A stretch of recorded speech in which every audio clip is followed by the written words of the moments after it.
Des images chocs qui ont fait le tour du monde. Le directeur général du FMI en route vers la prison new-yorkaise de Rikers Island, accusé d'agression sexuelle sur Nafissatou Diallo, une employée d'un hôtel chic de Manhattan.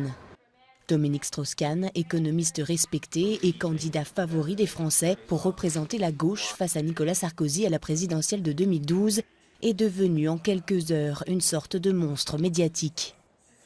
Il y a eu plus de une des journaux dans l'ensemble du monde sur cette affaire que sur les tours jumelles le 11 septembre 2001. Donc c'est pour dire que ça a été un événement extraordinaire qui s'est passé là.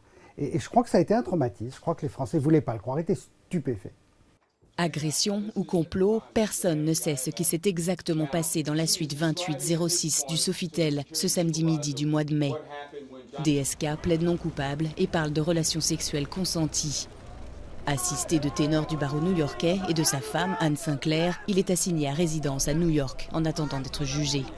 En France, le Parti socialiste est sous le choc et doit se remobiliser dans l'urgence, à l'approche d'une primaire inédite dont le favori se retrouve hors jeu. Certains candidats s'en sortent mieux que d'autres. Ça a avantagé François Hollande, qui était déjà candidat depuis longtemps, et sur un créneau pas très différent politiquement de celui de Dominique Strauss-Kahn, donc lui, ça l'a avantagé. Martine Aubry, elle a beaucoup plus subi ce choc, puisqu'elle est apparue, comme elle avait dit, je ne me présenterai pas, elle l'avait laissé entendre clairement, je ne me présenterai pas contre Dominique Strauss-Kahn. Du coup, elle s'est retrouvée un peu avec l'idée qu'ont développé certains, qui était c'est une candidate de substitution. Le 23 août, le juge new-yorkais décide l'abandon des poursuites pénales contre DSK à cause d'incohérences dans le récit de Nafissatou Diallo. C'est la fin d'une épreuve terrible. De retour à Paris, DSK doit gérer une autre accusation. La journaliste Tristan Banon porte plainte pour tentative de viol en 2002. Sa plainte est classée sans suite, mais elle permet aux féministes de rebondir et de dénoncer l'impunité des hommes politiques français dès qu'on parle de violences sexuelles.